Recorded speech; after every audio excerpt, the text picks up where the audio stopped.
welcome to Dreamland, a program dedicated to an examination of areas in the human experience not easily nor neatly put in a box. Things seen at the edge of vision, awakening a part of the mind as yet not mapped, and yet things every bit as real as the air we breathe but don't see. This is Dreamland. This indeed is Sunday evening, and Dreamland underway once again. Hi, everybody. I'm Art Bell. Great to be here on a Sunday evening. As you know, one of my favorite areas of investigation, without question. A little bit of a difference this evening. Linda Morten Howe is not with us. Actually, we have no idea where she is. Not in touch. So, in a moment, we'll be going to our main topic with John Ronner way back in Tennessee. And we're going to be talking about angels. Angels are absolutely all the rage, and a remarkable number of people, almost 70% of the American public, believe in angels. Isn't that a shocking stat? Actually, it's, I believe, 69% believe in angels. And in a moment, John Ronner, he knows, he's written about angels. All right, about John Ronner. John has been writing for publication since age 15, when an article of his appeared in a National Astronomy magazine. After receiving his journalism degree in 1973, John worked as a reporter and an editor for newspapers in Florida, Georgia, and Alabama, covering primarily the police and court beats. He repeatedly won awards for his news writing from the Associated Press and other news organizations. John has written several books on the subject of angels. I believe his first was, Do You Have a Guardian Angel? His latest is The Angels of Cokeville.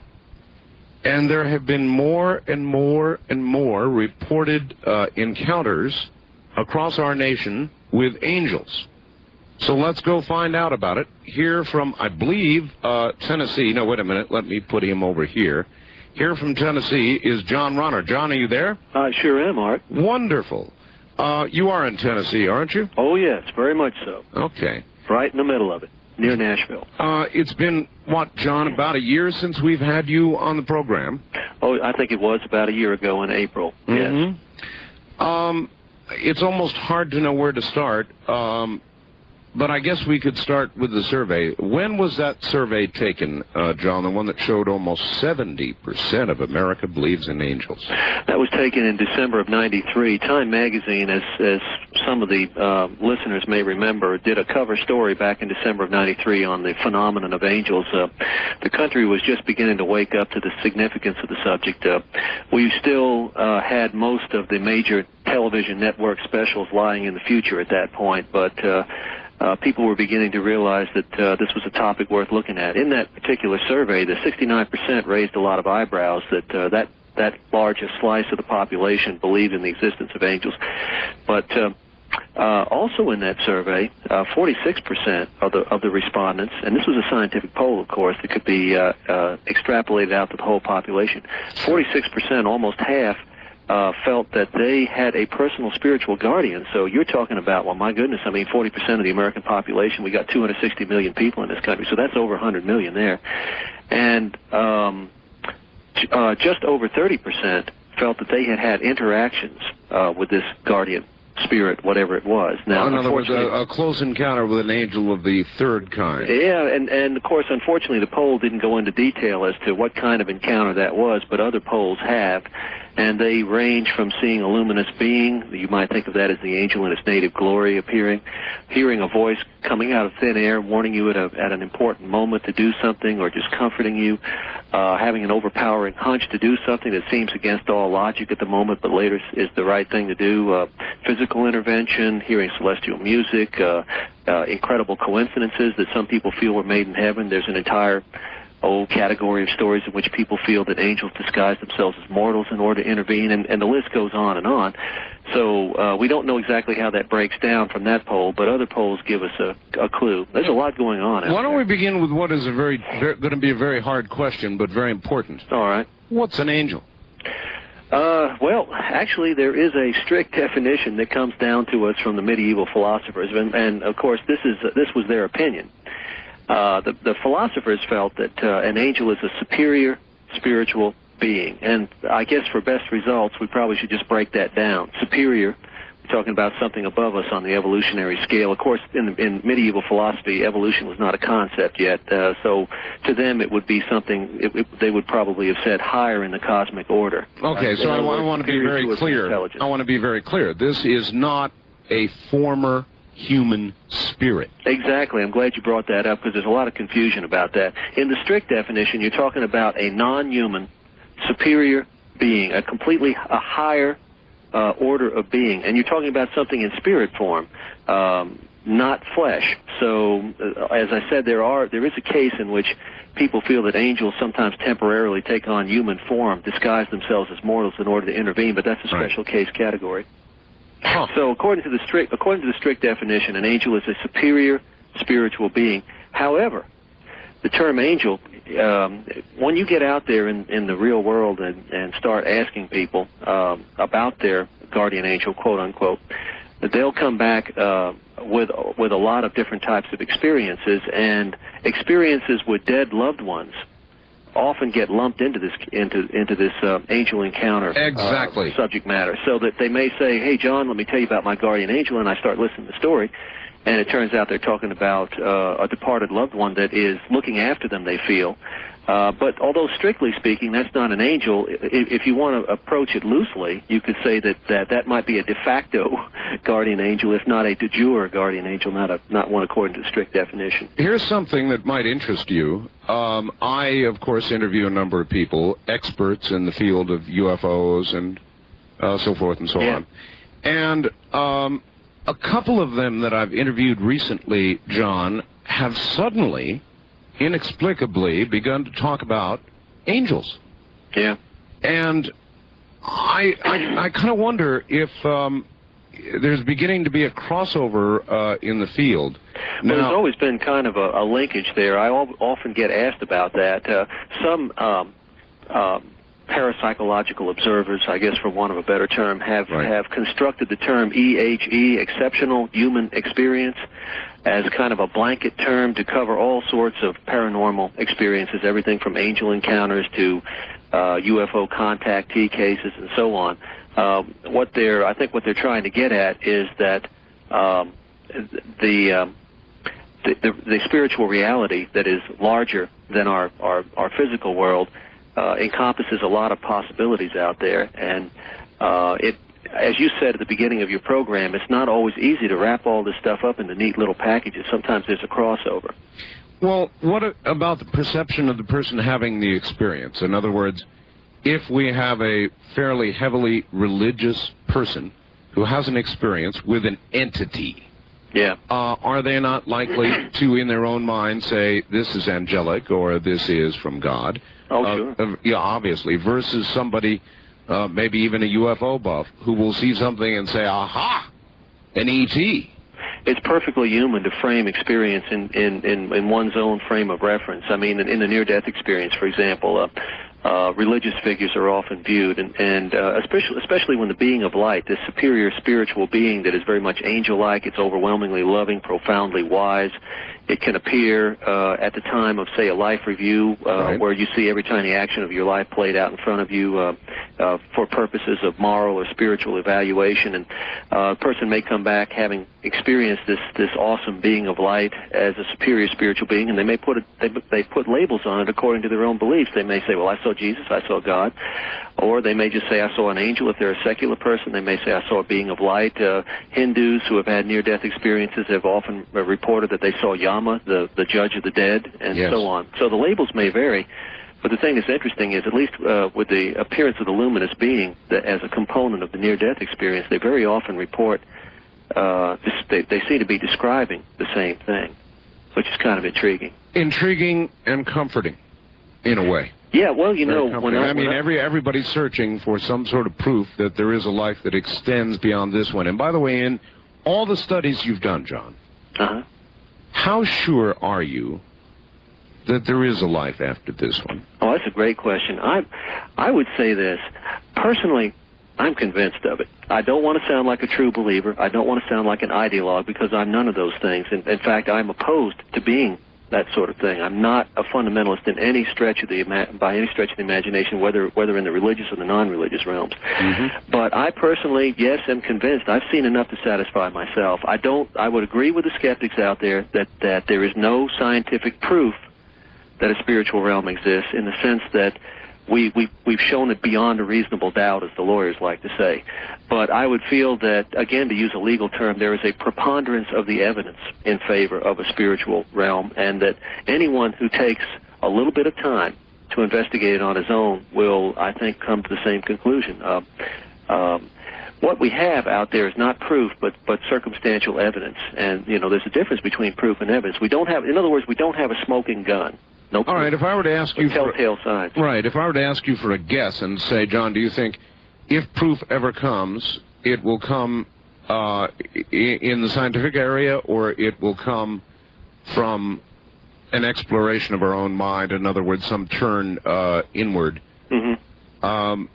Or we just may simply never, ever prove it one way or the other? Yeah, that's possible. I think that if proof comes, it could come either way, and there are indications that it is coming both ways. I mean, there are developments in science itself that are seriously undermining the materialist philosophy, the idea that the physical is all there is. And by the way, I call it a philosophy. I didn't call it a science. Yes, sir. This idea that the physical is all there is, the skeptics often get that confused with science. It has nothing to do with science. It's sort of a religion that has attached itself to science over the last 2 centuries.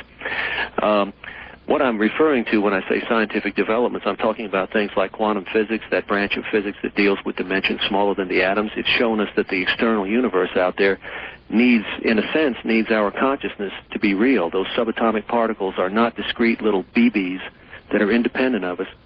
If a scientist doesn't observe them, they literally have no existence. And while this may seem strange and bizarre to somebody not familiar with this, there's no dispute about it among physicists. We have to look at them in order for them to be real. And depending on how we look at them, they can change their nature. If we look at a photon, if a scientist conducts a certain type of observational experiment on a photon, looks at it one way, to put it in plain English, it will act like a little particle. Einstein did that at the early part of this century. Right. If another scientist looks at it a completely different way, it'll act like a light wave. And if it's not looked at, it has no existence in and of itself.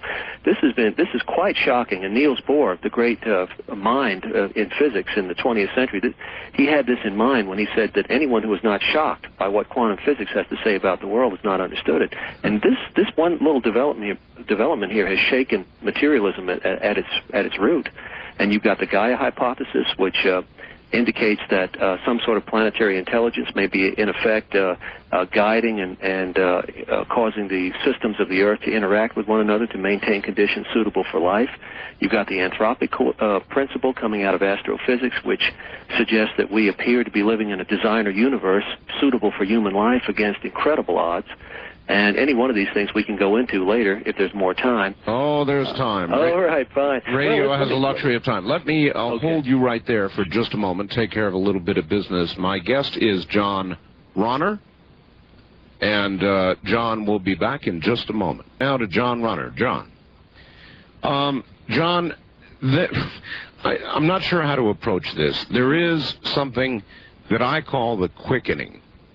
Maybe it's real, maybe it's not. I've been doing talk radio for about 10 years now. Have you? And I have never, this show, as a matter of fact, for 10 years. Oh, really? Broadcasting for more like 30.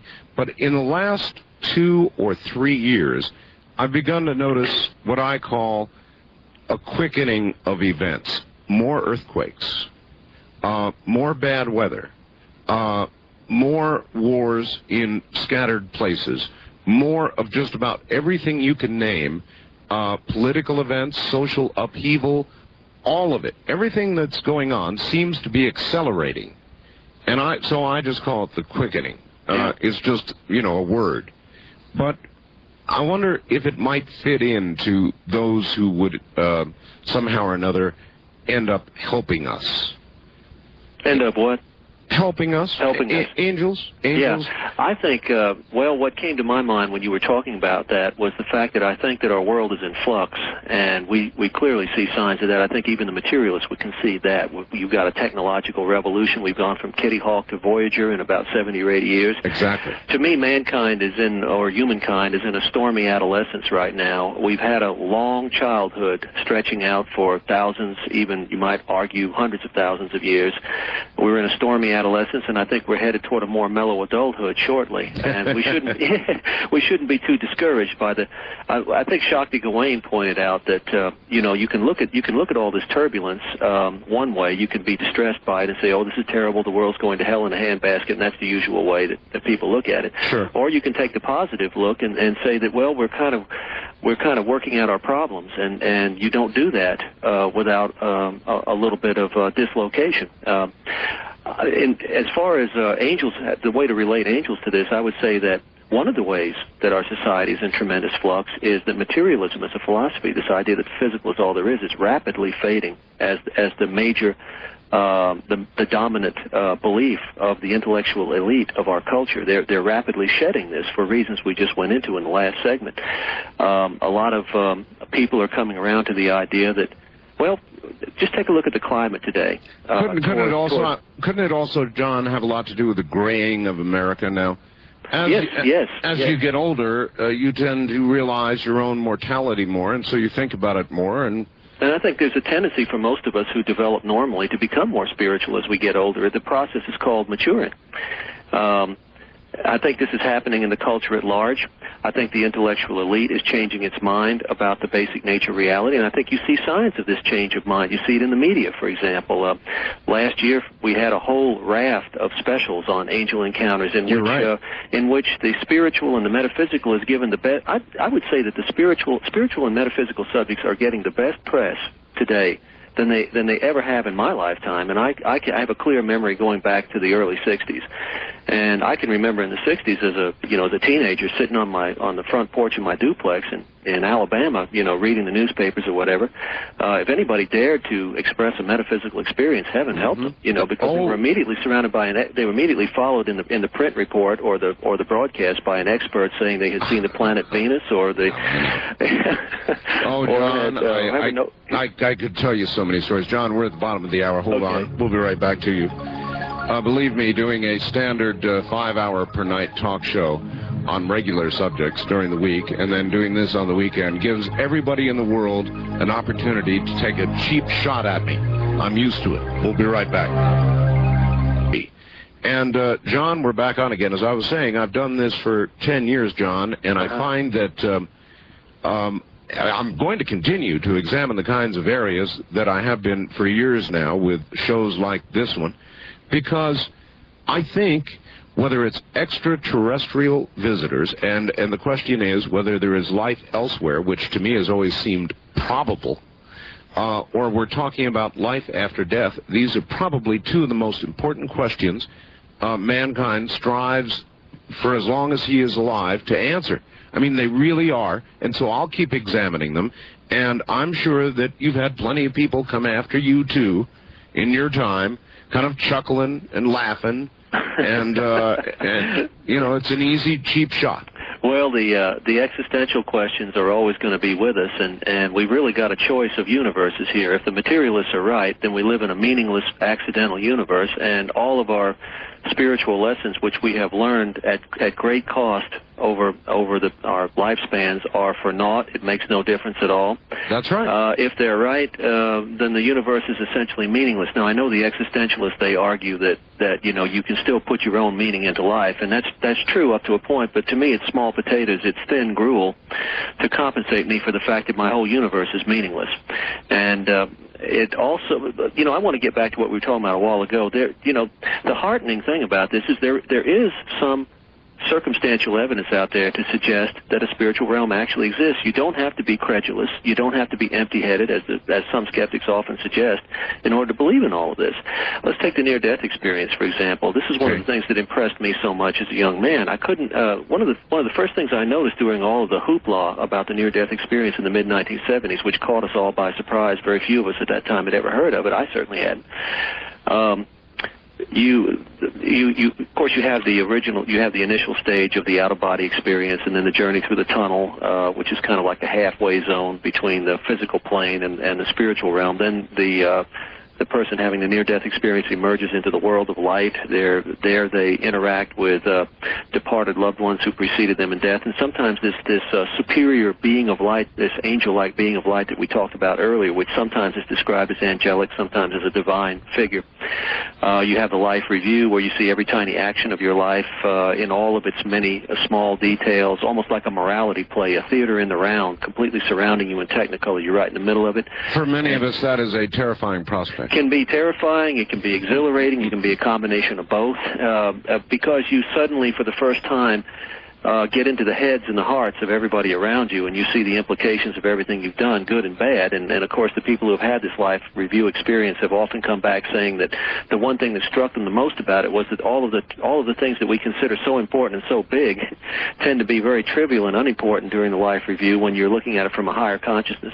And some of the things that were seemingly trivial, like a little act of kindness or a kind word to somebody in need, suddenly take on tremendous proportions in the life review. It's almost like your priorities are turned upside down. And to get back to what I was going to say, though, is we're familiar with some of the stages of the near-death experience, and evidentially what impresses me about it is that somebody can be lying flat on their back for 15 to 20 minutes with no vital signs, clinically dead, the brain's not working, the electroencephalograph is flatlining, and all of a sudden they come back and they say, the story is, well, I was floating around the room, I was looking down on all of this, I saw the doctor over there doing this, the nurse was crying because I was the same age she was, that's what she was thinking, she didn't say that, and it goes on into 101 different details about what happened while the person was clinically dead, while he had no vital signs, and sometimes they even pass through walls moving into other rooms. My question is this. I've heard the standard explanations from the materialists. Okay, your brain is flooded with feel-good neurochemicals like serotonin and endorphins and whatnot. That's right, yes. To try to ease your transition into oblivion because your body wants to resist the idea that it's all over. Right. I've heard, the problem with all of these explanations is they're non-explanations. And then don't forget none of them explain where you get this knowledge from. Don't forget the brain cells dying from the outside, moving inward. Accounting for what some doctors say is this center core of light. Right? They've come up with that one for the light. Well, all of these theories sound good on paper, so to speak, but if you look a little bit deeper, they don't explain where this knowledge comes from. Experiments have actually been conducted to this effect. Michael Sabum, an Atlanta cardiologist. Well, let me back up just a couple of steps. The skeptics have been confronted with the fact that these people have all of this knowledge about what went on while they were clinically dead. And I want to emphasize this again, at the risk of beating a dead horse, that while the brain is not working according to the EEG, where do they get this knowledge from? And also, where do they get this perspective from? Because very often they describe looking down on it all from a corner, an upper corner of the room. They could not have had that perspective if they were lying flat on their back on a hospital bed hallucinating the whole thing. So the skeptics have come back and said, well, they're just good guessers. They're old hands in the hospital. They've been through the routine, and they kind of know what's going to happen anyway. Michael Sabum, Atlanta cardiologist, was one of the researchers who followed Raymond Moody. Raymond Moody came out with his book on the near-death experience in the mid-1970s and woke the whole country up to the near-death experience. But Moody was not actually doing scientific research. He was just collecting anecdotes, and he put it all together into the different stages of the near-death experience so that people would have a handle on what was going on. And he was followed by researchers like Sabum and Kenneth Ring, the Connecticut psychologist, and Bruce Grayson, and so on, who did scientific research. Now, Sabum addressed the good guesser theory, the idea that they're just good guessers, they're old hands in the hospital. That's how come they know what's going on. He got himself two groups, a control group and experimental group. Control group had no recollection whatsoever while they were clinically dead of anything that went on, no recollection of an NDE. The experimental group claimed to have been out of body watching the whole thing. Both groups were given questionnaires to fill out before they had a chance to be briefed, after they were resuscitated, to describe what had happened. And, of course, the experimental group that claimed to have witnessed all of this stuff out of body was largely successful in describing what had happened, and the control group that had no recollection, well, they fumbled miserably. They couldn't begin to describe what had happened. So we're back to what we said earlier. There's no scientific proof for any of this, but there's a lot of tantalizing telltale signs that something's really going on out there. All right, I've seen enough. Let me stop and ask you a question. I don't know whether you happen to catch the 60 Minutes episode or not. It was on a few weeks ago. No, I missed it, but tell me about it. I'd like to hear this. Okay, well, it covered this poor lady had a brain aneurysm, a big one. In other words, a big bulbous expansion of, a blood vessel or whatever in her brain. Yeah. And there was no way to operate on this lady other than to literally kill her. Now, they reduced her body temperature. Wow. Way down. They drained all of the blood from her body, which, of course, allowed them, the aneurysm at that point, without blood pressure, shriveled, and they were able to operate on it, excise it, and everything. But in the process of doing this, it was the only way it could be done. Otherwise, they would have killed her. They lowered her body temperature. She went flat, all the way flat, no brain waves, nothing, for the better part of an hour, I say. They heated her blood, and as they put the blood back in her body, John, she revived. They didn't have to do anything, no electric shock, nothing. As they put the warmed blood back in, back comes the lady. Now, this is actually, though rare, a fairly common procedure. Where, John, did that lady go? Well, that's the question. That's the philosophical question. It sure is. My feeling, my opinion, is that it's entirely possible that people do experience the phases of the near-death experience, but may not have any conscious recollection of it once they come back, and that some do and some don't recall it. I mean, I can't prove that, but it would seem more logical to me that everyone has a near-death experience when they're out. There was one other 16... I'll stay with this for a second. It covers what you just talked about. It was an operating room, and, frequently they would have these NDEs that would occur, and the doctors would be told about it. And so they took a neon sign and put it up on top of some equipment in the operating room where nobody would be able to see it except somebody who was out of body. Who was out of body on the ceiling. Yes. And nobody to date, John, has come back and revealed what that sign says. Yeah. On the other hand, if you were out of body and you were looking down, in all probability, the sign is the last thing you'd read. Yeah, it's hard to say. I mean, there are instances where people have reported objects out of sight. So I don't know. I would say that the neon sign definitively disproves the near-death experience. I mean, there was a case in which, one of Moody's cases, in which somebody came back and had allegedly been on an out-of-body flight and had gone out. I think he was hovering outside the one of the windows of the hospital, many stories up from the ground. He saw a sneaker sitting out on a window ledge. He came back into his body and mentioned it to the medical personnel, and they checked, and sure enough, there was the sneaker. Wow. I interviewed Sandy Rogers for one of my books. She lives in Lebanon, Illinois, and she was popping in and out of her body during life-saving surgery being performed on her after she tried to commit suicide. And she picked up a lot of information about her relatives in other rooms and so on. And so while the neon sign to date has not been deciphered by anybody, there have been other instances in which people have seen things that were beyond their range of vision if they were just lying on the gurney. I'll stay with this for a second. It covers what you just talked about. It was an operating room, and, frequently they would have these NDEs that would occur, and the doctors would be told about it. And so they took a neon sign and put it up on top of some equipment in the operating room where nobody would be able to see it except somebody who was out of body. Who was out of body on the ceiling. Yes. And nobody to date, John, has come back and revealed what that sign says. Yeah. On the other hand, if you were out of body and you were looking down, in all probability, the sign is the last thing you'd read. Yeah, it's hard to say. I mean, there are instances where people have reported objects out of sight. So I don't know. I would say that the neon sign definitively disproves the near-death experience. I mean, there was a case in which one of Moody's cases in which somebody came back and had allegedly been on an out-of-body flight and had gone out. I think he was hovering outside the one of the windows of the hospital, many stories up from the ground. He saw a sneaker sitting out on a window ledge. He came back into his body and mentioned it to the medical personnel, and they checked, and sure enough, there was the sneaker. Wow. I interviewed Sandy Rogers for one of my books. She lives in Lebanon, Illinois, and she was popping in and out of her body during life-saving surgery being performed on her after she tried to commit suicide. And she picked up a lot of information about her relatives in other rooms and so on. And so while the neon sign to date has not been deciphered by anybody, there have been other instances in which people have seen things that were beyond their range of vision if they were just lying on the gurney. So you've examined lots and lots of cases of apparent intervention by angels or angelic figures or beings of light.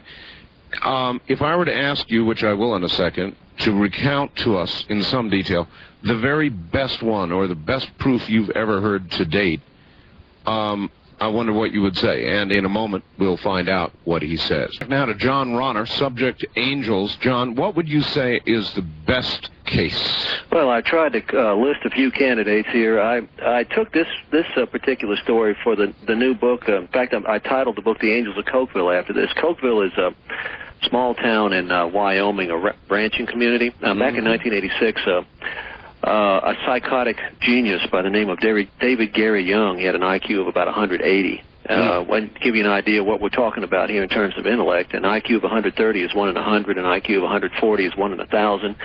And Young had an IQ of 180, but unfortunately he was a warped genius. He built a bomb that took up an entire shopping cart, rolled it into an elementary school in Cokeville, and took the entire school hostage, so about 150 kids plus about 10 or 15 adults. My goodness. And he said he wanted a rap session with Reagan. He wanted $2 million per hostage. But an examination of his diaries after the incident revealed that he secretly intended, no matter what happened, to take the ransom and blow all the kids up, including himself. He had this crazy idea that he was going to reincarnate in a new dimension called the Brave New World, and he'd be like a resurrected Pharaoh. You know. As a crane operator, I got into a situation where my crane would have tipped over if a dangerous situation was not brought to my attention. My crane had an extreme load on the hook, and one of my outriggers was sinking into the pavement. When an outrigger loses its stability, the crane tips over and can cause loss of life, or at the very least, damage to property. In this case, 4 men could have lost their lives. I noticed nothing wrong since my crane was swinging the heavy load to the men. Somebody, now listen to this, somebody wearing carpenter whites and no hard hat, he's got that underlined, no hard hat, called my name, pointed to the ground and said, "You're outrigger."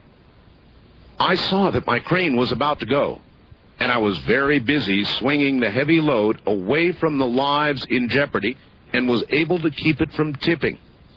Later, I tried to find the man that saved the crane and those guys' lives. I couldn't find him. I described him to the other guys. They didn't know him. He was dressed as a carpenter, and the level of the building he was on had only laborers. He had no hard hat on. That would have meant immediate termination. I later thought about it. Now, I believe an angel was sent to save these men's lives. Again, from an anonymous author and location. That was for you, John. What do you think? Oh, I think it's a classic story. I really appreciate the fact that he took the time to send it in. This is an example of the angel in disguise, or what many people feel would be the angel in disguise, and certainly that's the facts. The man who faxed that's his opinion.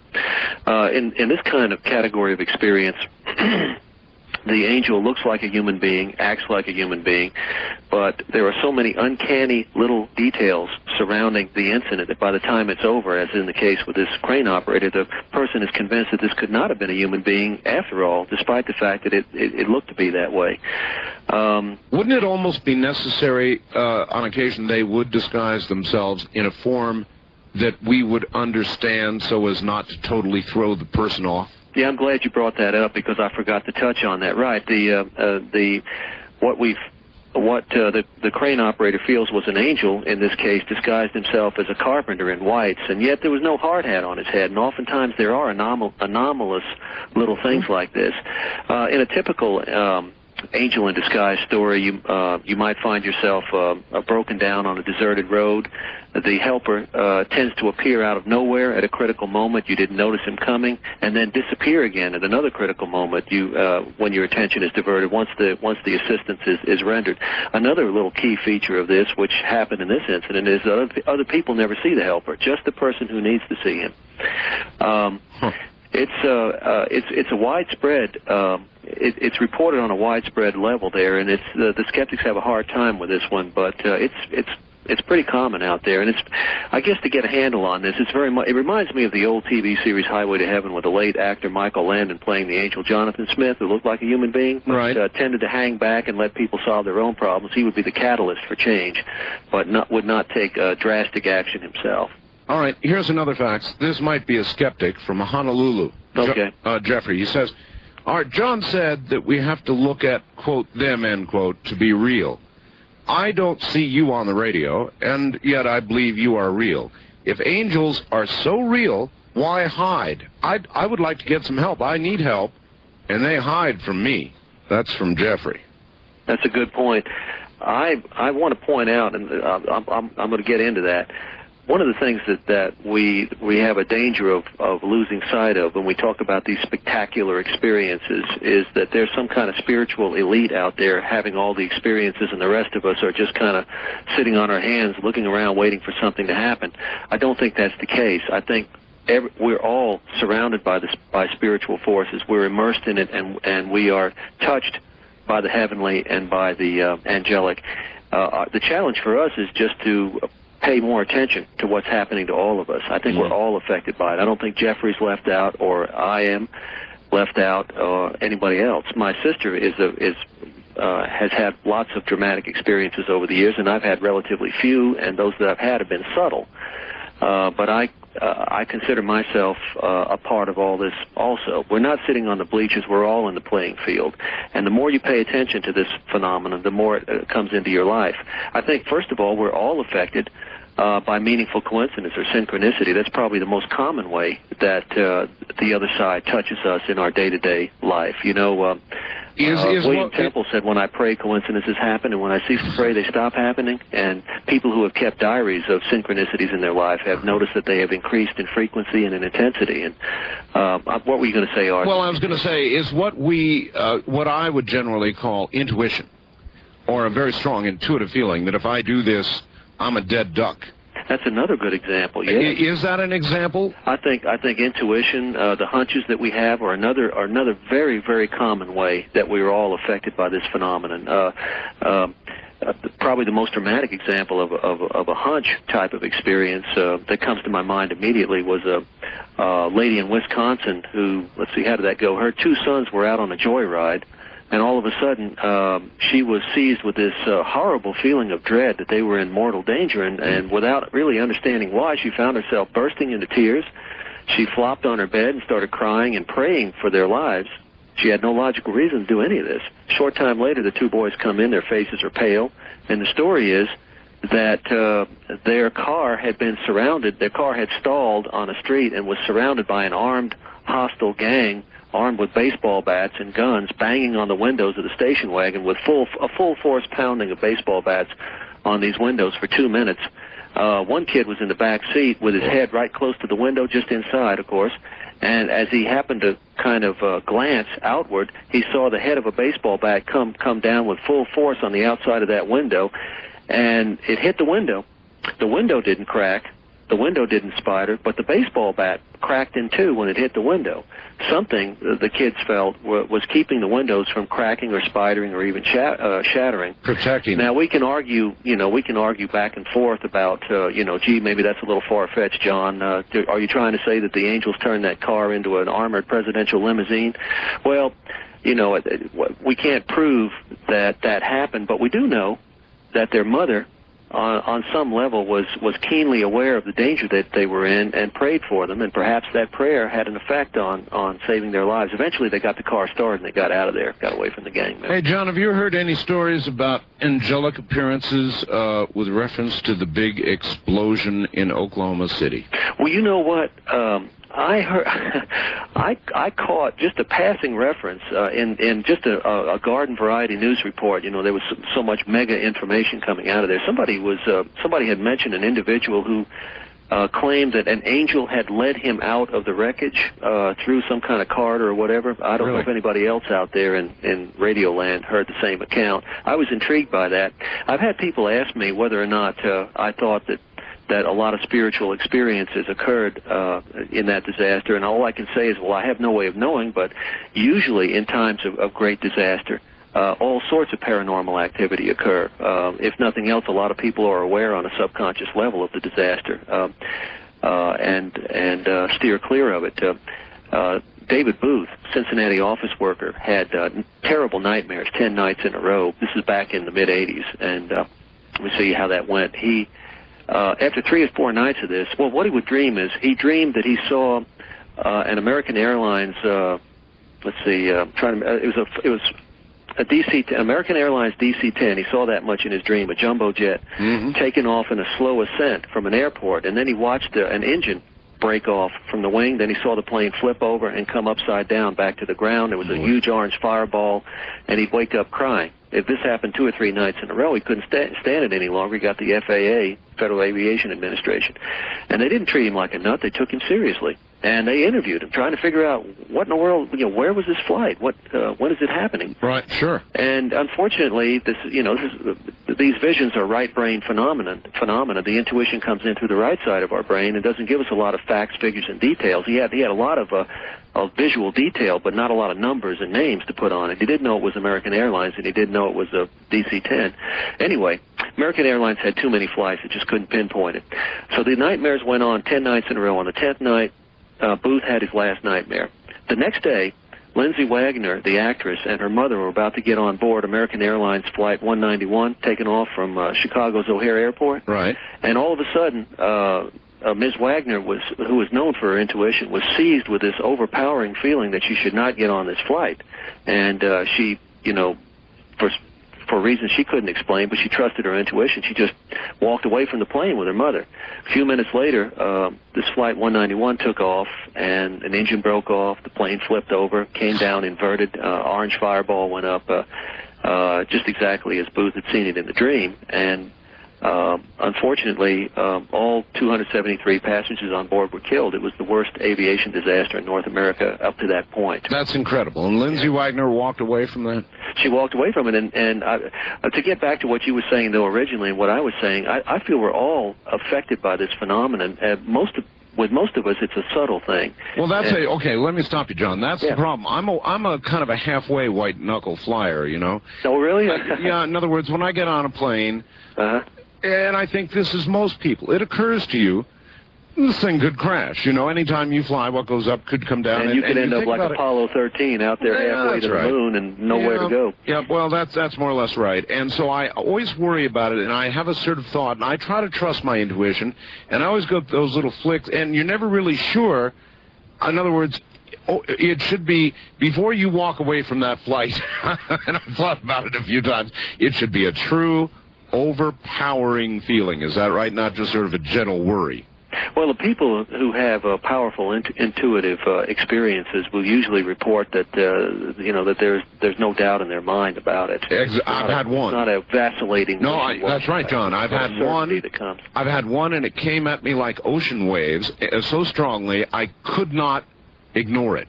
So it was the only one. And it was really strong. I've got another fax for you in just a moment. John Ronner is my guest. He'll be right back. All right, we're going to get to calls shortly, but this is from Diane in Southern California. Dear Art and John, in the fall of 1983, after my father and brother died, I had my first experience with a guardian angel, Flora. So this one has a name. During the hour and a half she spent with me, I got a lot of questions answered. I no longer need scientific proof of angels, as the many things Flora told me proved out true over the next few months. The one question, though, I did not ask her is the one I would like to ask John tonight. Here it is. Are those little flashes of astral-like blue-white light that one sees sometimes an indication that an angel is near? John? I think I know what Diane's talking about. If I understand that correctly, it can either, I've seen instances where those were taken to be an indication of the presence of a departed loved one or a superior spiritual being, and possibly something else, but usually one or the other. Huh. I've heard people talk of them, blue-white flashes. Mm-hmm. Or speckled light, or sometimes balls of light, and so on, that will appear. Exactly. It's one way the other side can make its presence known. Usually when somebody encounters an angel as a superior being, they'll see kind of they may see a shimmering column of rainbow light. They may see balls of light. They may see a human form against a kind of a very bright halo. It can take a lot of different forms. Do you believe in ghosts, John? Oh, yeah. As a matter of fact, I thought I was beginning to think that was what Diane was leading up to when you first started. And it's an important topic to be discussed within the larger context of angels, because a lot of people out there feel that departed loved ones look after them, as I said earlier in the program, like de facto angels. The term guardian angel gets used, even though technically speaking we're talking about a guardian spirit, because, a ghost would not be a higher order of being. It would simply be a human being who had died, and, continues to be essentially human, just in another dimension. Usually, the contact between the living and the dead is very fleeting. It's momentary. It occurs around the moment of death. It's usually a chance for people who have been suddenly separated to take care of unresolved affairs. Maybe the husband tell the wife, "Gee, I'm sorry, I never told you I loved you. It's just the way I was raised. I couldn't do any better. I'm sorry. I want you to know now that I love you, and I'll see you again sometime. Goodbye."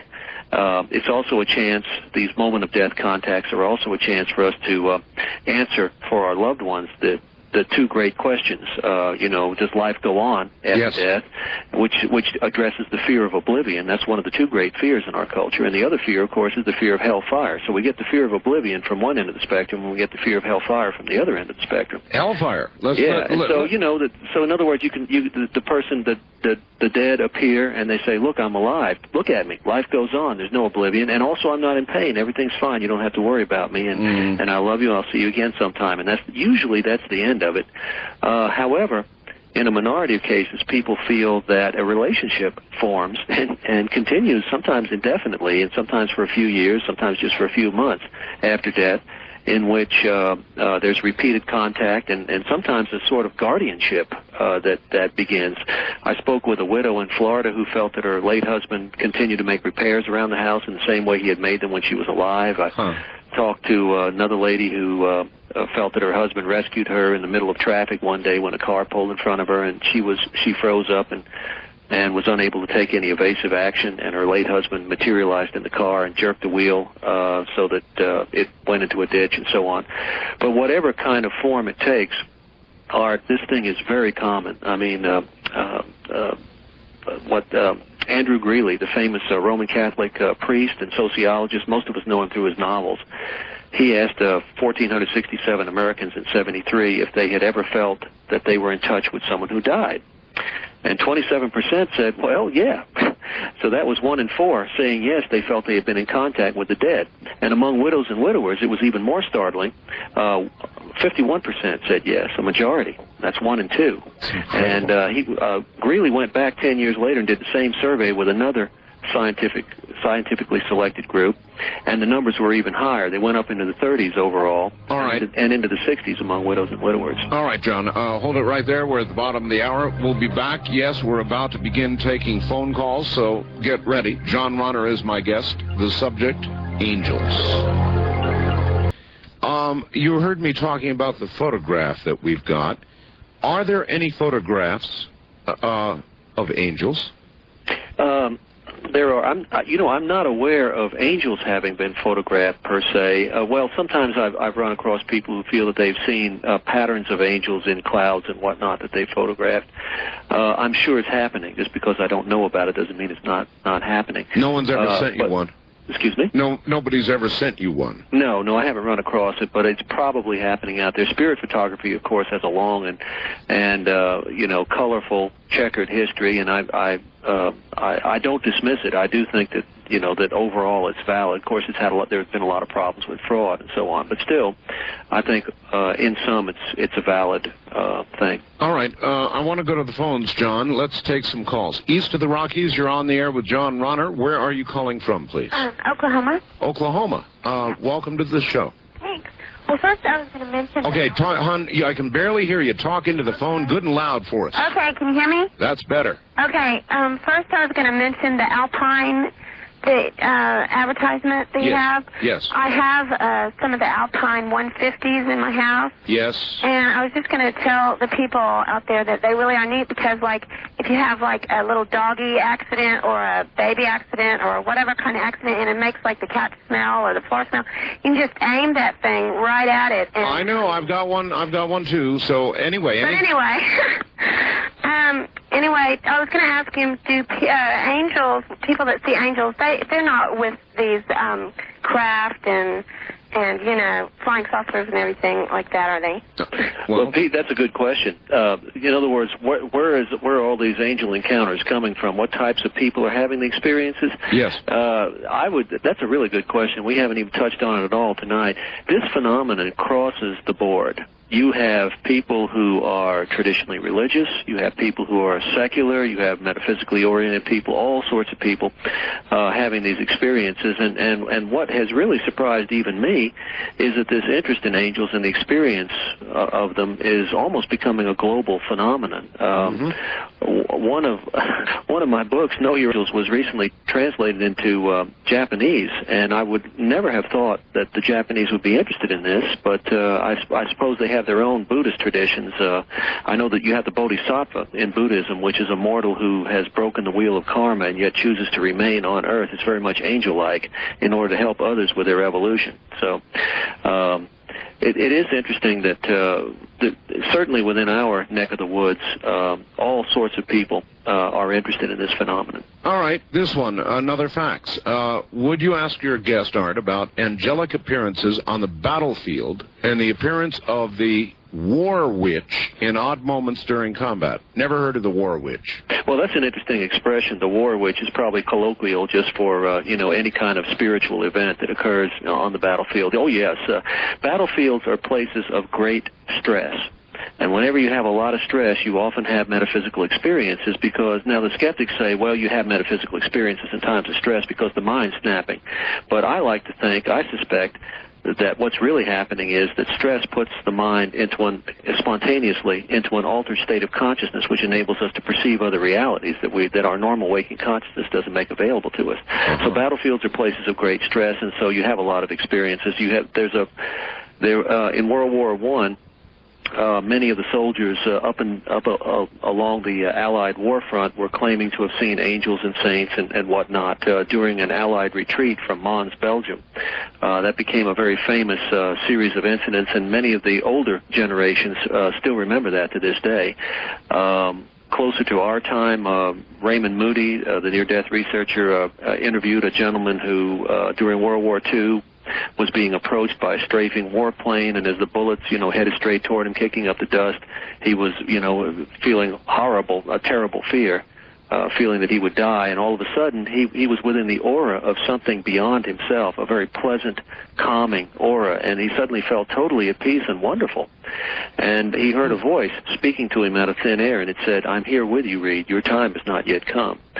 So the battlefield is because, I think, of the stress factor, is a place where very commonly you have an interface between the physical world and the spiritual world. All right, let me, before we go to more calls, every line's ringing, but I want to ask this, because everybody wants to know. I sure do. You probably won't have an answer. And you have all these great stories about people that have been saved by angels. Oh, yeah.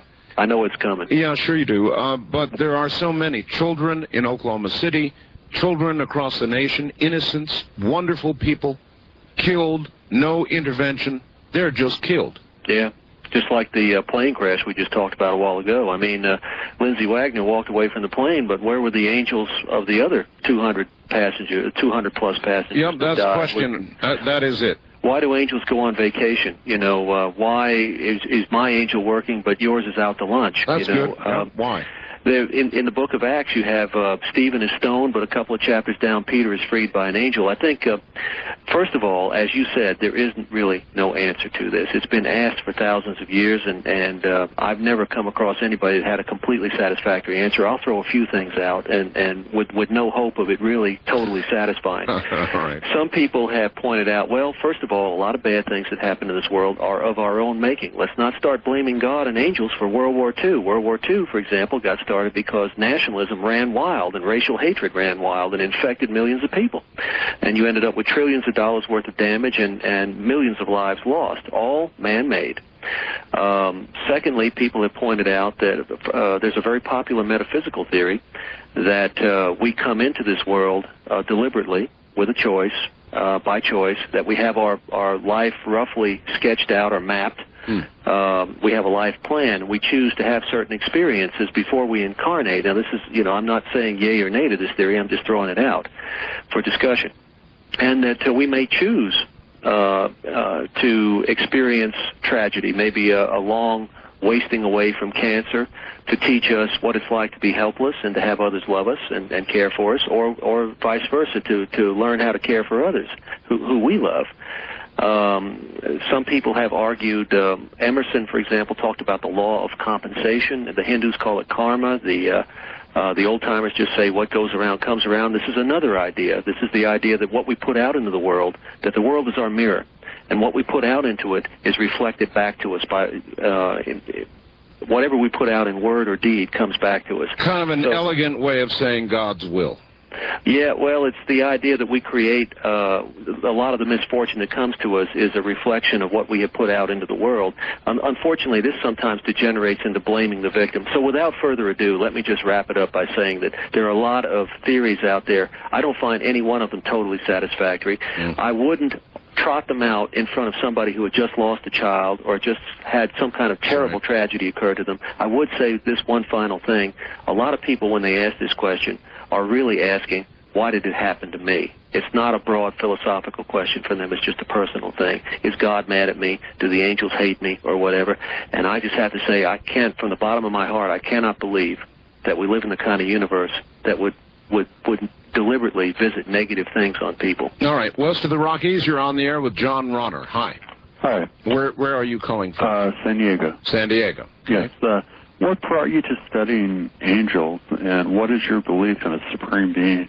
All right. That's a great question. I started out as an agnostic. I thought the physical was all there was, that the universe was an accidental machine. I guess I was kind of a child of that materialist thinking of the 50s and the 60s, which was so rampant, so strong, the idea that there's a logical, mechanical explanation for everything if you just look slightly beneath the surface. But as a young man, I began to come to the conclusion that that's true if you look superficially at things. There do seem to be mechanical explanations for many things. But if you look deeper, some of those mechanical explanations start falling apart. And we touched on a few things earlier in the program where I think materialism is running into trouble. The near-death experience flies in the face of the materialist mindset. Developments in science fly in the face of it. I guess the near-death experience probably had the greatest effect on me in changing my own mind. I couldn't understand. I remember as a young man, I couldn't understand how people with wildly differing ideas about what the afterlife was supposed to be like could be having essentially the same experiences. And this was all in the 1970s, long before there was massive publicity about the near-death experience. Most people were like me. They didn't have a clue about that in the 70s. So there was not any chance of contamination of people, you know, saying, well, I've heard so much about the tunnel, I'm going to talk about the tunnel. Or I've heard so much about the figure of light, I'll say I experienced that. Sure. So I was very impressed by that. Okay, back to the phones. East of the Rockies, you're on the air with John Runner. Hi. Yeah, John. Hey. I have a little experience I'd like to relate to you. Okay. This happened when I was around 16 years old. Uh-huh. I dropped out of high school, and I was kind of at my wit's end, and this was back quite some time, and this was on the East Coast, and I was going to this store every night that had bay windows and had a big turntable in one of the windows, and had a bunch of guns on there. And I kept eyeing them, and I came to the conclusion that I was going to break the window and steal a gun, and I was going to do some robberies. Yeah. And I came up that night, and I had a brick in my hand, and I raised it up, and I was ready to throw it through the bay window.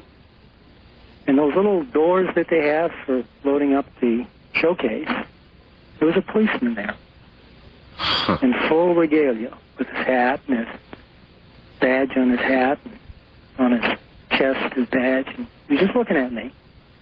He didn't say anything, he just looked at me. And I dropped the brick and I left. A year later, I went in the military, and I got out of the military. I went back and got my high school. I went and got a degree in engineering. I work in high tech today. Yeah. I've done an awful lot of things that contributed to the science of the world. You've come a long and way. a very cutting edge of technology. And, Yeah. and I believe, I didn't realize it at that time. That about a decade later, I realized that that was indeed a possible guardian angel. Oh, that's an incredible changed my story. direction. Where are you calling from, please? Albuquerque.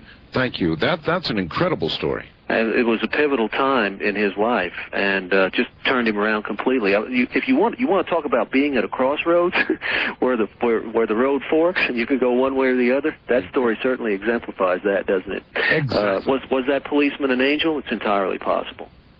Well, it certainly had about the same effect.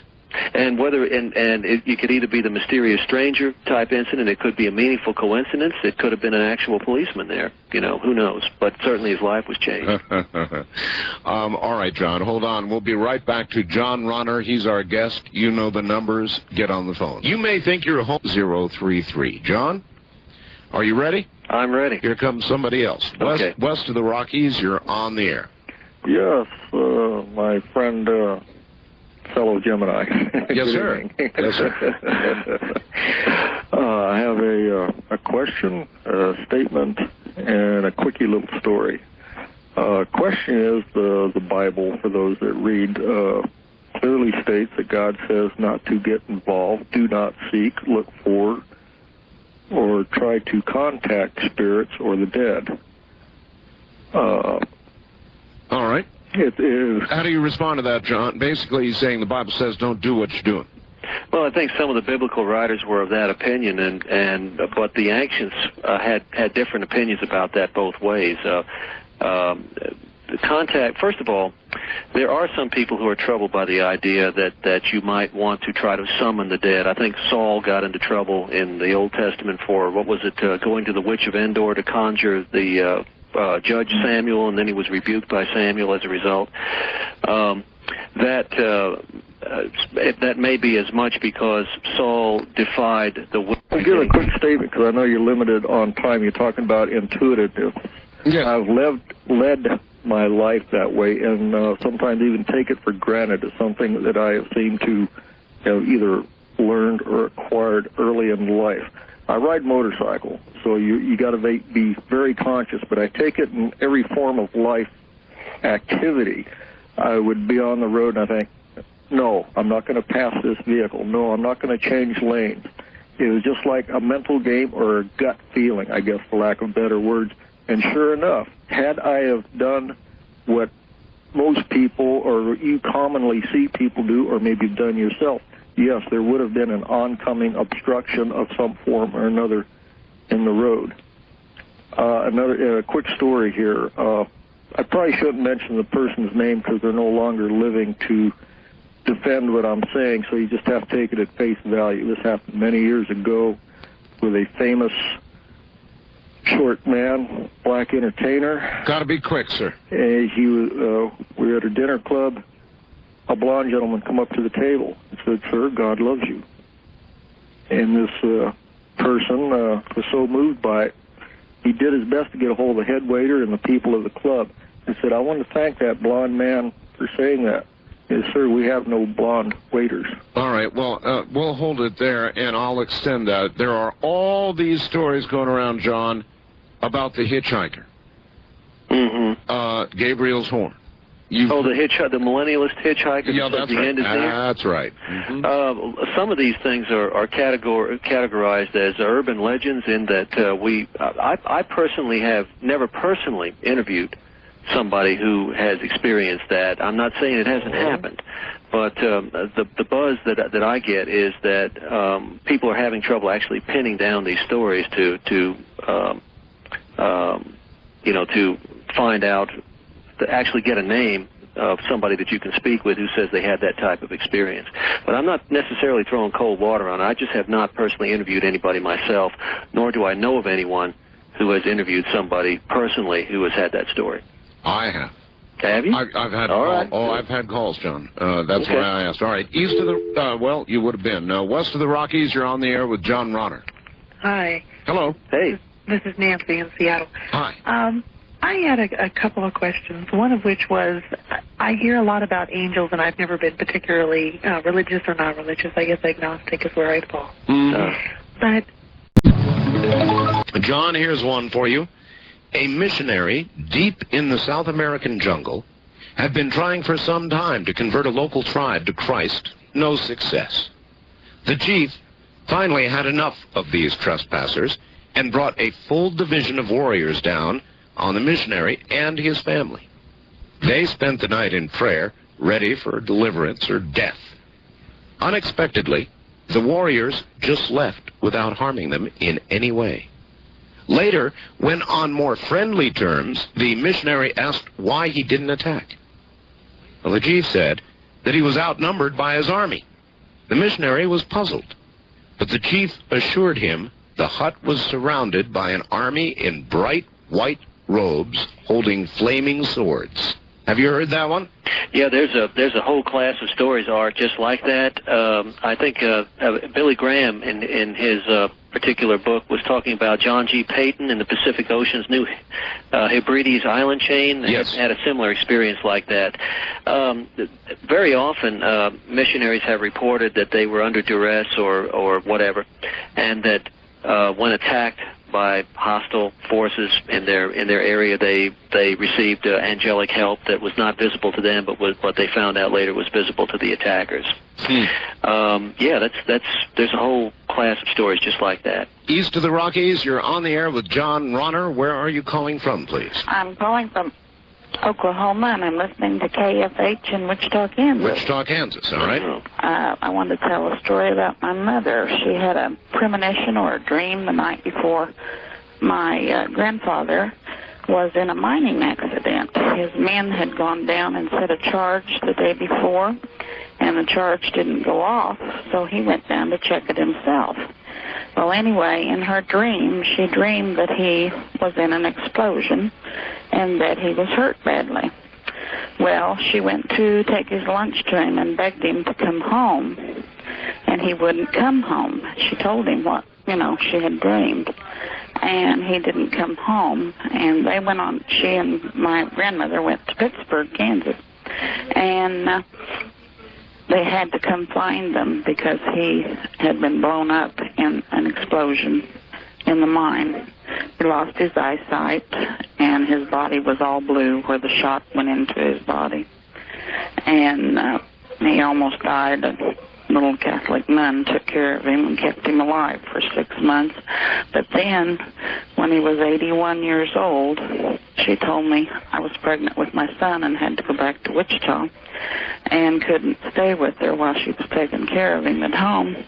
And she said, I had a dream that Grandpa was going to die on my birthday, and he died on her birthday. It was really a strange experience. I think we're all there's evidence that when tragedy is about to strike, that we may be aware on a subconscious level, or there may be a spiritual prompting from the other side about this, however you want to interpret it. The parapsychologist at the University of Virginia, Ian Stevenson, did a famous study on coincidences and premonitions surrounding the sinking of the Titanic that became a classic. Very often people seem to be aware through dreams or through hunches that something is about to happen. W.E. Cox, a researcher in the 1950s, conducted a study of railroad accidents, and he discovered that there was a statistically significant drop-off in ridership on trains that were doomed to crash on the days that they actually did crash. And there was a further drop-off in ridership in the cars that suffered the worst damage. He called this phenomenon accident avoidance, and his theory was that people were aware subconsciously that the accident was about to occur, and probably in most cases without any conscious knowledge, they simply stayed away. Maybe they lingered over breakfast a little bit longer and were late, Sure. like the members of the West Side Baptist Church that we talked about earlier. I think in most cases, when we experience something like this, it often does occur subconsciously.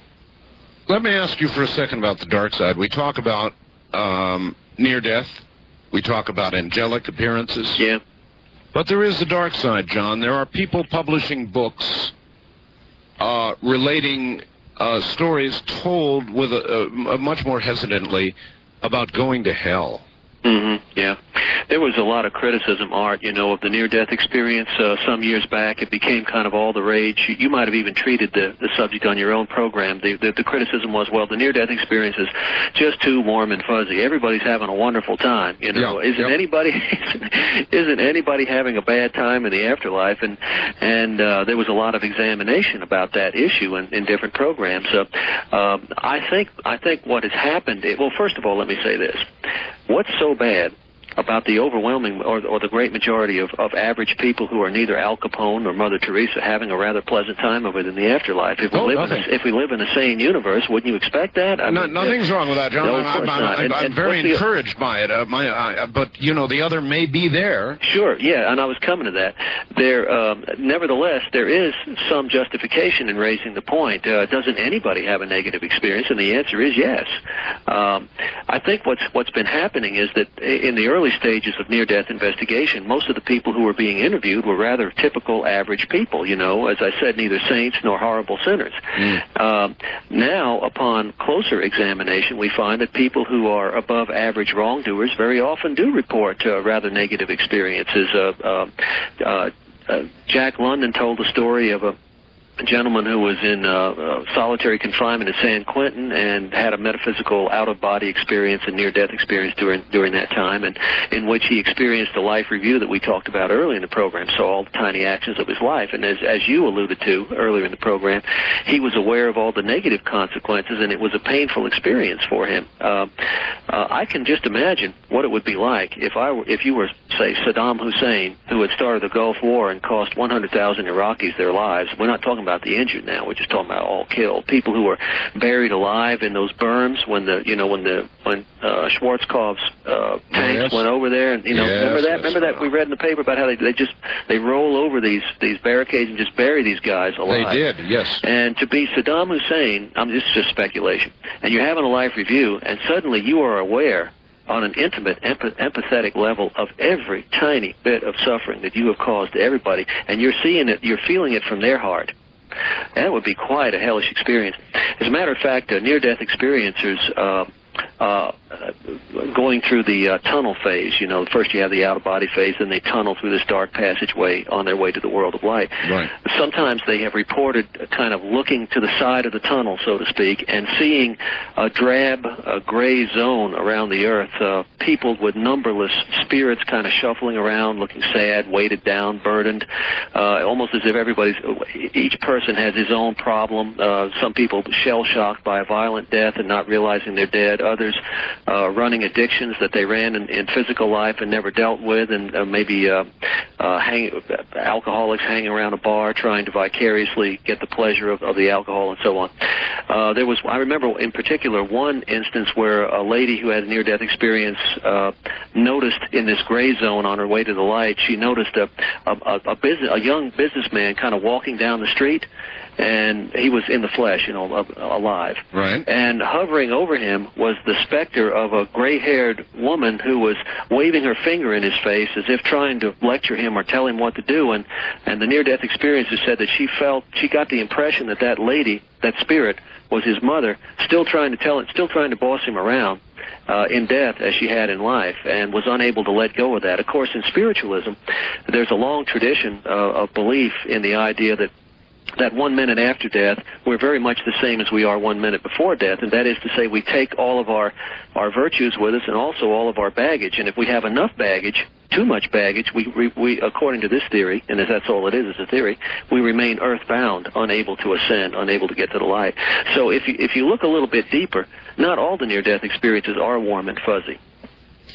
All right, John, good. Hold it right there. We'll be right back to John Ronner. I always imagined that. If you can imagine the good, you've got to imagine the other. And if one exists, it seems to me, it argues for the existence of the other. And we'll be right back.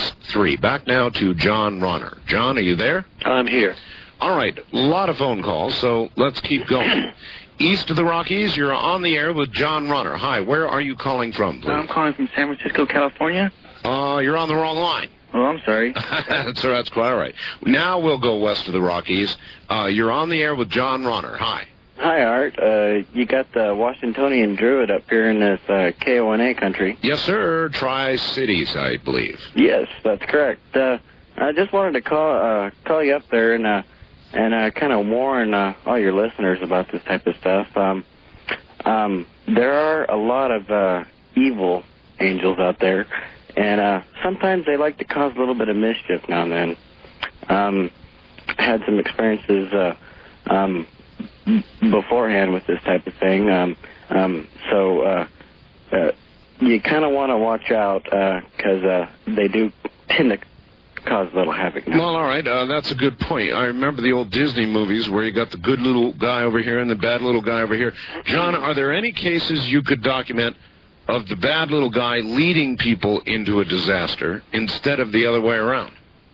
Well, I can't think of anything right off the top of my head, but the thought that I did have about what the caller was saying is the principle here is to watch out, be careful that not all spirits are benevolent, and I've thought of the New Testament principle of discerning the spirits, the idea that you should test the validity of the advice you're getting, the validity of the experience itself, and if I think Ignatius of Loyola, the great theologian from the 1600s, the founder of the Jesuits, actually elaborated a system for discerning the spirits or testing whether the experience is bona fide or not. The idea was, first, I think one of the major points was to see what effects the experience is having on you. Are you becoming more spiritual or less so? Is life becoming easier and more clarified for you, or more confusing and more negative? These are some of the issues that crop up. Huh. All right. East of the Rockies, you're on the air. Where are you calling from, please? Albuquerque, George, again. Again? Oh, you're only allowed to call one time per show, sir. 2 years ago. Oh, you mean you haven't called in 2 years? Right. Oh, well, that's not... What's on your mind, George? I expected you to remember. Well, I'm sorry. I was just thinking you two gentlemen could conduct a grand experiment.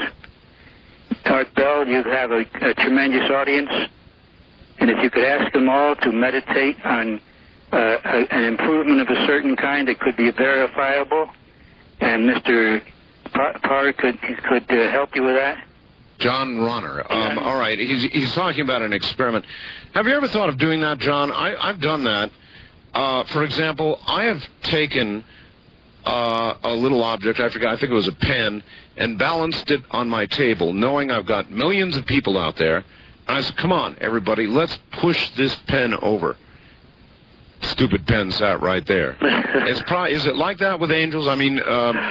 Well, first of all, we were talking about whether an experiment has been performed, and you could say that an experiment of sorts of that ilk is already underway, and that's the mass meditation that generally occurs around the Christmas season every year for world peace and world stability. Yes. Some people have argued that the gradual raising of spiritual consciousness on the part of politicians and the peace that seems to be breaking out all over the world, although some will take issue with me, they'll point to Bosnia and so on, but I'm talking about things like the fall of communism, the formation of the United Nations coalition to police Iraq, and so on. Peace really is breaking out in a lot of countries, and if you follow the international news, for example, Angola just recently ended a long-standing war. Some people have said that all of this meditation is having a subtle effect on the politicians and just on the planet at large.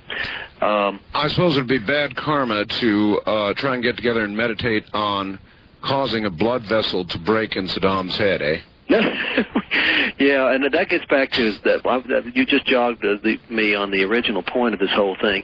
The idea that I wanted to point out that angels generally are not believed to be capable of manipulation. They're superior beings, so you would not be able to, force angels to do anything. That's been the most common belief. Of course, I'm sure that, as with everything else in metaphysics, there's no unanimity of belief. So Yes, I do think it would be bad karma. Yeah, it's kind of like sitting there and demanding of God that He supply immediate proof of His existence to you, or you're going to stop believing. Oh, sure, and I think that a lot of the mystery and the challenge of life would be removed. One of the things that we didn't touch on this earlier when we were why you asked the question, why do angels go on vacation? And one point that I didn't make was that a lot of people argue that our existence here is a great adventure.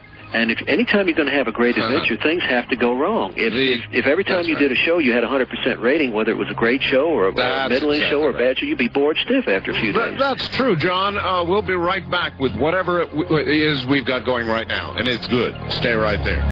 Very angry with a particular angel for taking her brother away from her. I looked the angel's name up in the dictionary, and it was the angel of death.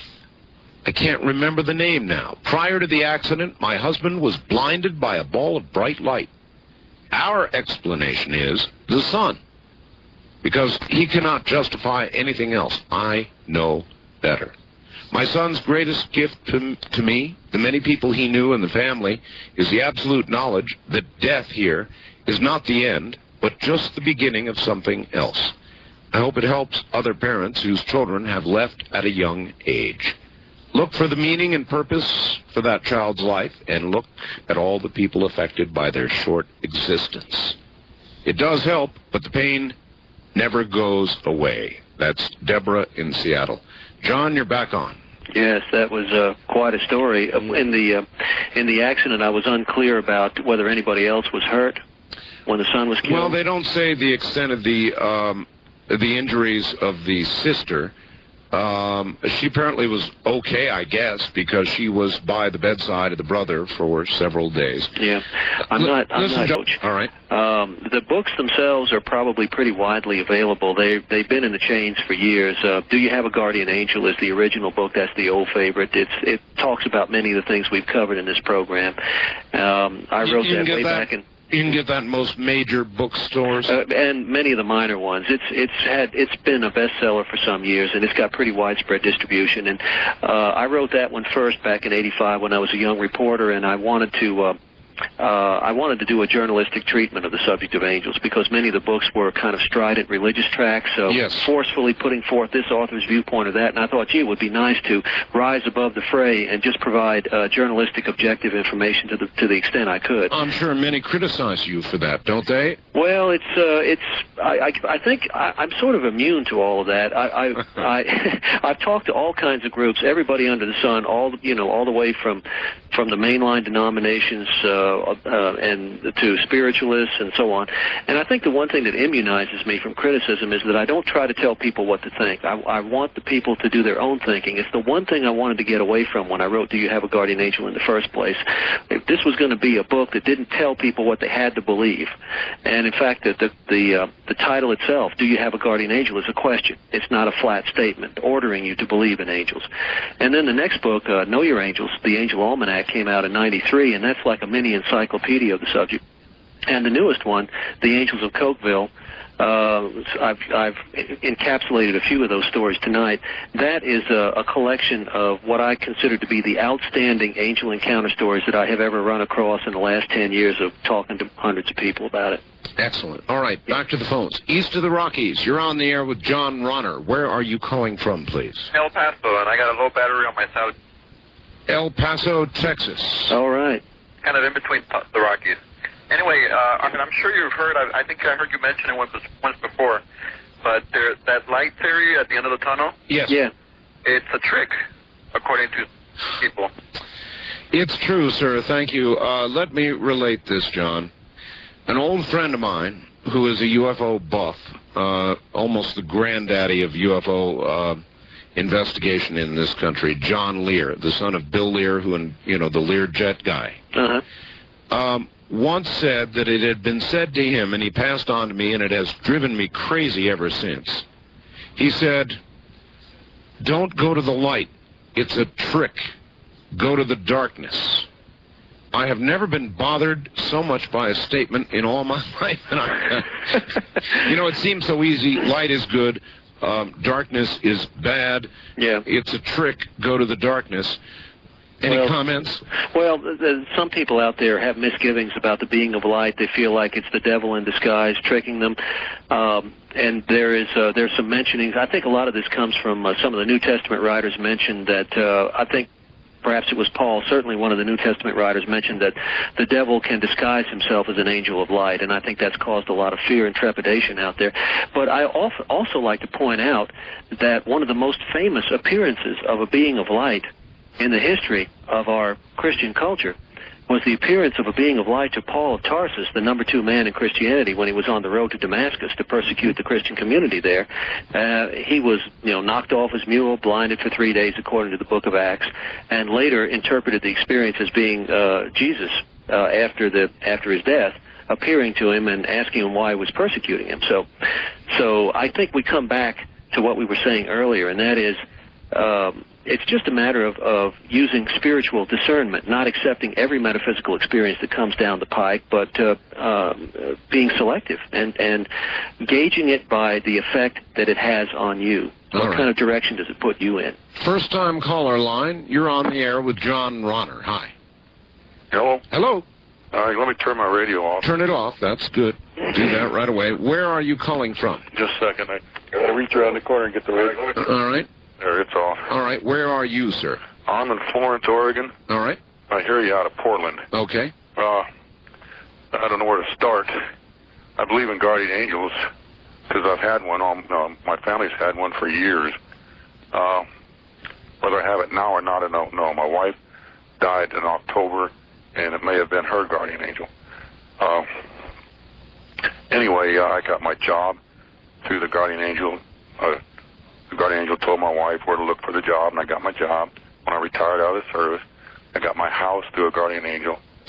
My son passed away with muscular dystrophy in '89, and the day he died, he told my wife that he had somebody holding his left hand. And my wife said, there's nobody there. She said, but there's somebody holding my hand, Mom. And apparently there was, because he died that night.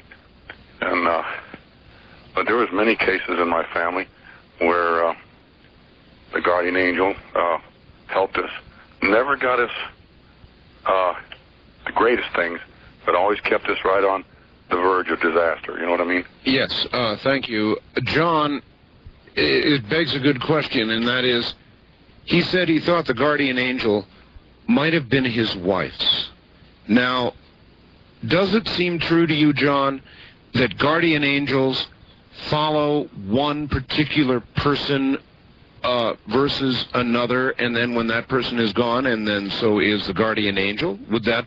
Well, the most common belief, Art, is that each of us gets a guardian angel. This is just the most common belief in our culture. Has been that each of us gets a guardian angel at birth. That angel stays with us until death, at which time there's a separation. Most of the medieval theologians accepted that particular idea. It doesn't make it right. And that everybody gets a guardian angel. It doesn't make any difference, whether, if you're Joseph Stalin or if you're Albert Schweitzer, you're still going to get one. Okay, so then would you say some of them are lazy?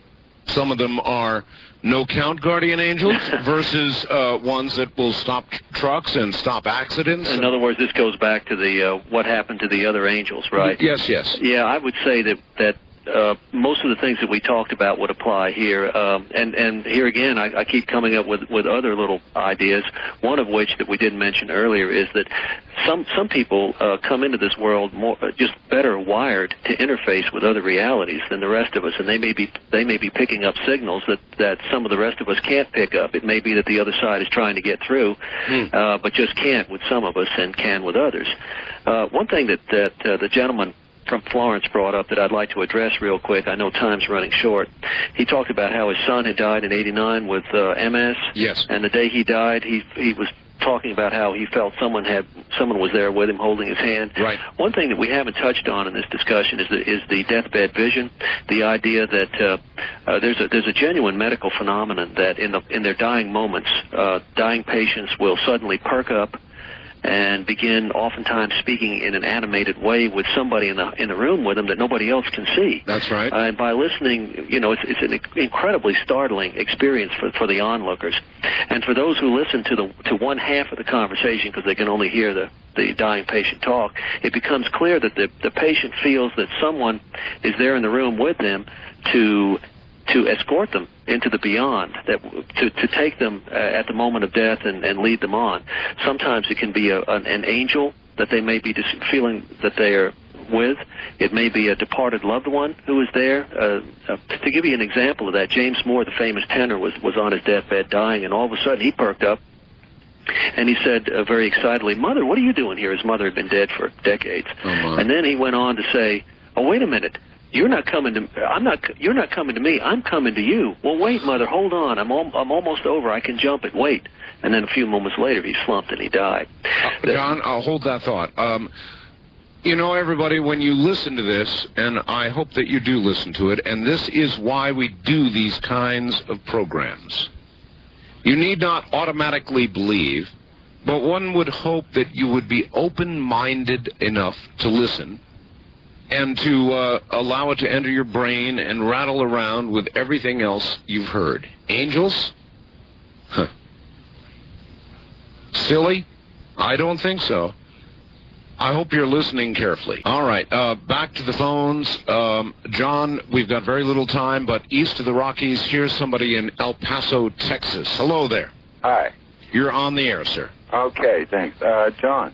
Yes. Yes, I was listening to your theories about disembodied spirits, and I had a friend of mine in California tell me that he's into radionics. I don't know if you know what that is. Well, I've heard of it, but you'll have to explain it because I can't pull it off the top of my head. Radionics is where disembodied spirits will come back into your aura, your magnetic field. Mm-hmm. I think we just lost the caller. We lost him, yeah. All right, well, let's try and take one more. West of the Rockies, you're on the air with John Ronner. Hello. Oh, I am, yes. Here in San Francisco, there's a church. All right, turn your radio off, sir. It is. I got it off. I just turned it off. Okay. Okay. Angelic things happen there. Free Evangelical Church near 14th and Valencia. Have you heard of it?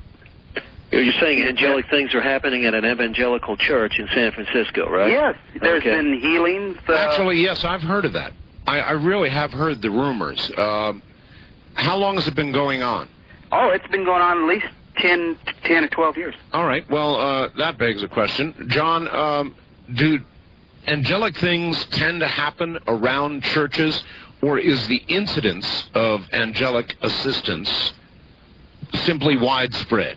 I would say this, Art. I'd say angelic things tend to happen where the belief in them is strongest, and that the belief is an energy that facilitates these things. Lack of belief is denying it energy, and whatever we put our belief and our attention into tends to expand in our lives, and whatever we withdraw our attention or our belief from tends to contract from our lives. And this is one reason why I think we have such adamant skeptics out there in their universe, in the universe that they have created for themselves with their skeptical consciousness.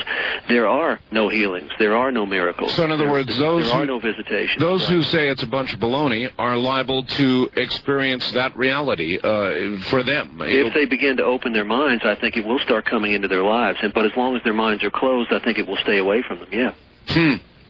All right, maybe one more. First-time caller line, you're on the air with John Ronner. Art, hi, this is Sanaka in Norman, Oklahoma. I'm really glad to get through to you. I know you've been running short on time, and I'll try and be as quick as I can. I'd like to, if I can hang on, I'd like to give you my phone number, because I've been monitoring your show for about a year here. I'm a college student. I'm 22, and having a really good time living life, enjoying the quickening. I very much agree with your description of it in that term. Recently, I underwent a most profound spiritual awakening within my own self. After much dedication and hard work and much pain and much suffering, mind you, as a child I experienced much conflict over the apparent contradiction in good angels and bad angels and heaven and hell and eternity and what it all meant. All right, well, we're way short on time. Do you have a question? I wanted to ask you what you or your guest knew about the new star. John? New star? I'll have to ask you about that, Sanaka. Could you inform me?